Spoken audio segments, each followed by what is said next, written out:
Golly gee, Williker, gosh, goodness, Brilyn, thanks for joining me here in the studio to talk about these LiveDead devos. Of course, Peter. Yeah, always a pleasure to have you here, and specifically talking about Day 7, this devo, unwholesome speech.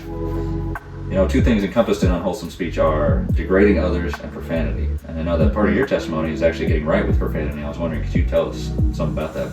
Yeah, well, when I first started walking with the Lord, my church, youth group was going through Romans.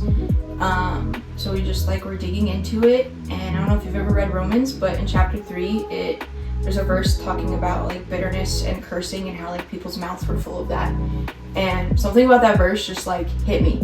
And I just didn't understand how those were connected and why it mattered on what I said. So I started reading just a little bit more about that throughout the Bible. I think I read a bit of James, which talks a lot about that. Just as a whole, I realized that if I wanted to be right with the Lord, I needed to work on what I was saying, and specifically profanity, just because that's an environment that I grew up in.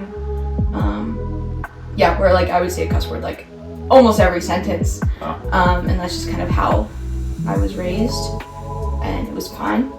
And then I started slightly shifting that, and it was hard because it was really pointed out in my family of just that I was kind of standing out and had to really live out how in Romans 1:16 even it says do not be ashamed. And just as a whole, that really changed the way my heart was and the way that I valued what I said and how I stood in my character as a whole, to be more like Christ. Well, thanks for sharing that. That's a pretty powerful story. Thanks, bro. What about, I know for me, and I think probably everybody watching, I think everybody can relate, I think it's a little too easy for the second area of unwholesome talk. It's a little too easy to, I think, subtly degrade someone in the name of processing or I gotta just say what I'm feeling type thing.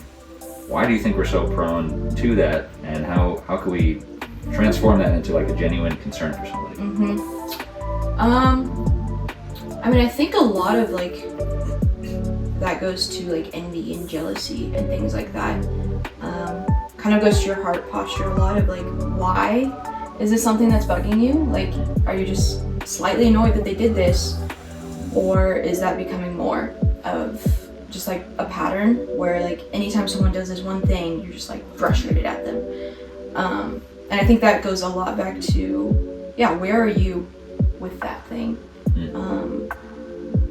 I think something I've noticed a lot is whether it's in friendships or in degrees, because we're college students, well, not us, but is someone getting a better grade on you, does that degrade your character as a whole? And I think by bringing that other person down, you're bringing yourself up, or at least you think you are.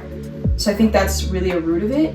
And I think just a really big way to improve on that is really looking inward with the Lord and saying, okay, why did that bug me? Why do I feel I need to even process that with someone else rather than with the Lord? Because sometimes it's also a form of validation as a whole, is I'm going to you so you can validate that what I'm feeling is fine. Not that it's not fine as a whole, but why do you need the validation in that as well? I think can definitely be an aspect. Yeah, I think that's some good insight in there.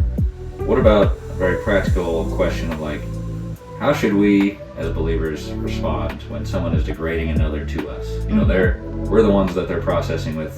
What do you think we should say in that situation? I wouldn't say just completely ignore it, but also don't just completely unvalidate what they're saying, because you're still hurt either way. That person's just gonna walk away feeling as though what they're telling you doesn't matter. And I think to some extent validating it's totally fine that you were maybe hurt by that, but not letting that grow into bitterness and saying maybe the other person just didn't recognize what they were doing was hurtful. Maybe you can go and have a conversation with them. And I think bringing Christ into their processing, but also confession and just conversation.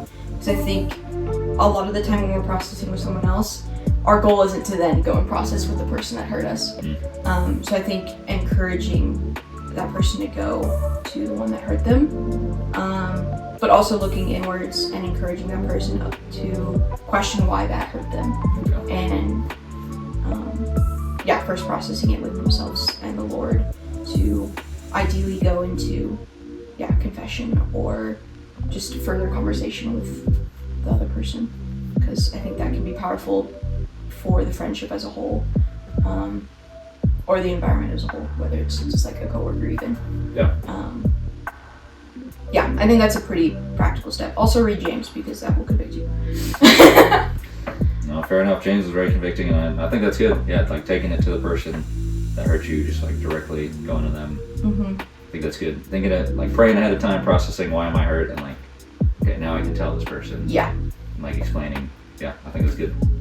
Well, hey, thanks for joining me here, Brilyn. It's only been really cool having you, and have a good break, everybody. Yeah.